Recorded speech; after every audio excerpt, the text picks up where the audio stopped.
Exercise. Question 1A. Fill in the blanks choosing the correct alternative given in the brackets. 1. The African continent was known as dash until the 18th century. Your options are nation of slaves, unknown continent, or underdeveloped nation. The answer is the African continent was known as unknown continent until the 18th century. 2. In 1884, European nations held a conference at dash. Your options are Berlin, Ethiopia, or Mozambique. The answer is in 1884, European nations held a conference at Berlin. 3. The status of becoming the first colonizer in African continent at the end of the 19th century was of dash. The options are England, France, or Belgium. The answer is the status of becoming the first colonizer in African continent at the end of 19th century was of Belgium.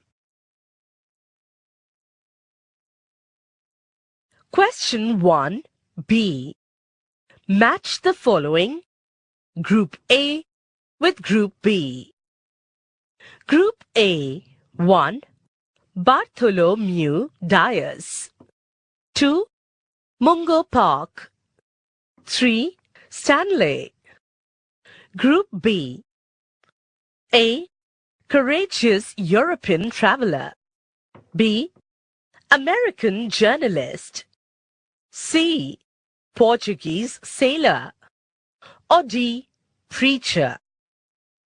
The answer: Bartholomew Dias was a Portuguese sailor. Mungo Park was a courageous European traveler. Stanley was an American journalist.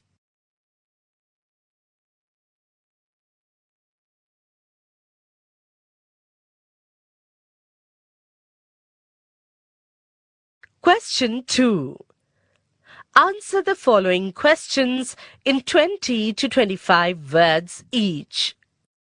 1. The discovery of interior part of Africa did not take place. Why? Answer. 1. The slave trade was undertaken by the Europeans in the coastal region of Africa. 2. Africa had dense forests, big lakes, perennial rivers, and large tracts of deserts. 3. Therefore, no attempt was made to explore the interiors of the African continent.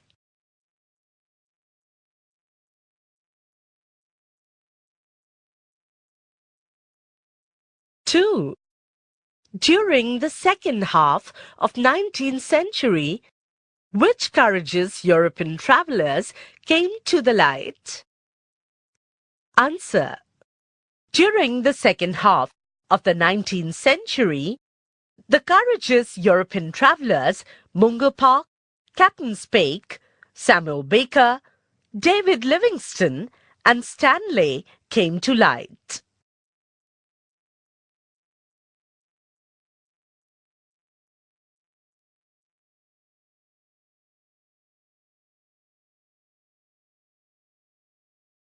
Question 3.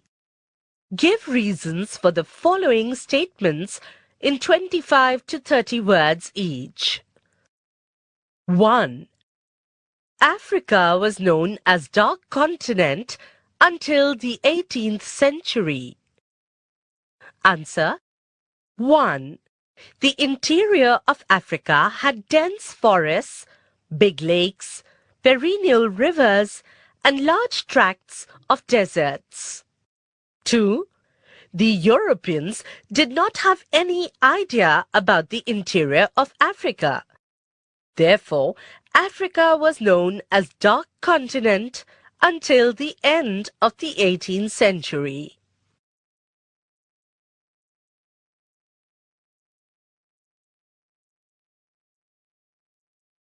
Two.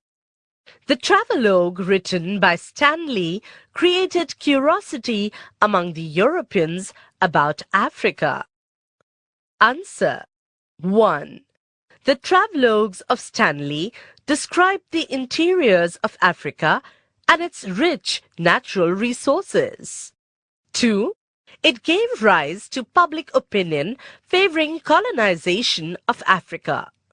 Thus, the travelogues written by Stanley created interest among the Europeans about Africa.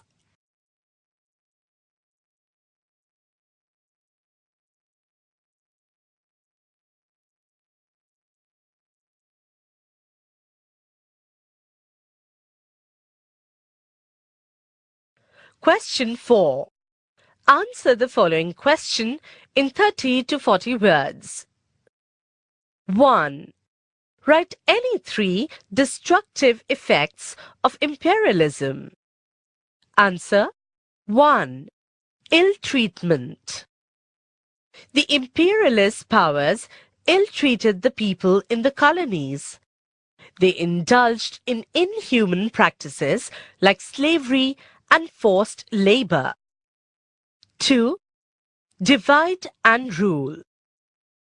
With a view to perpetuate their rule, the imperialist nations followed the policy of divide and rule. They promoted disharmony and conflicts among the different social groups. 3. Economic exploitation. The industrialized European nations treated their colonies as the source of cheap raw material and potential market. They exploited the natural resources of the colonies.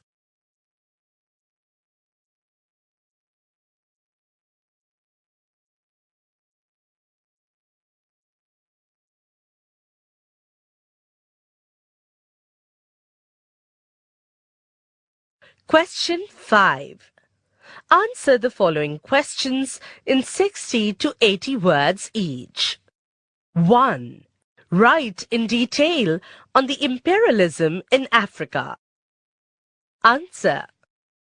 1.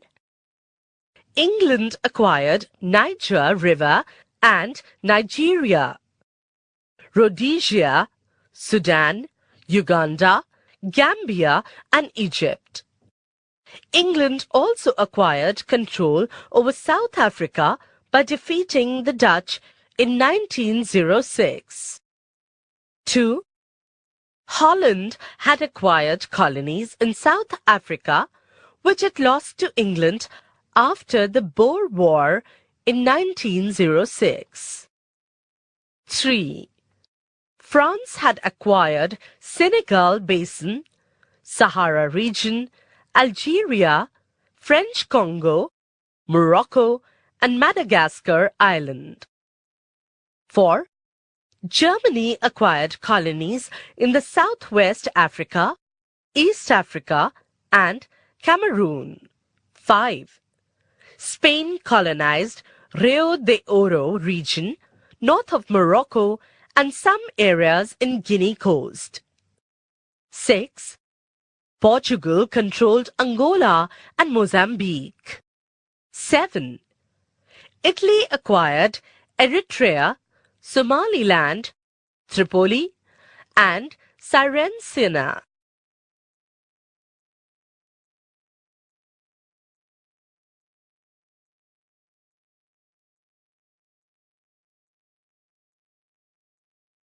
2. Write about the constructive effects of imperialism. Answer. 1. Development of infrastructure.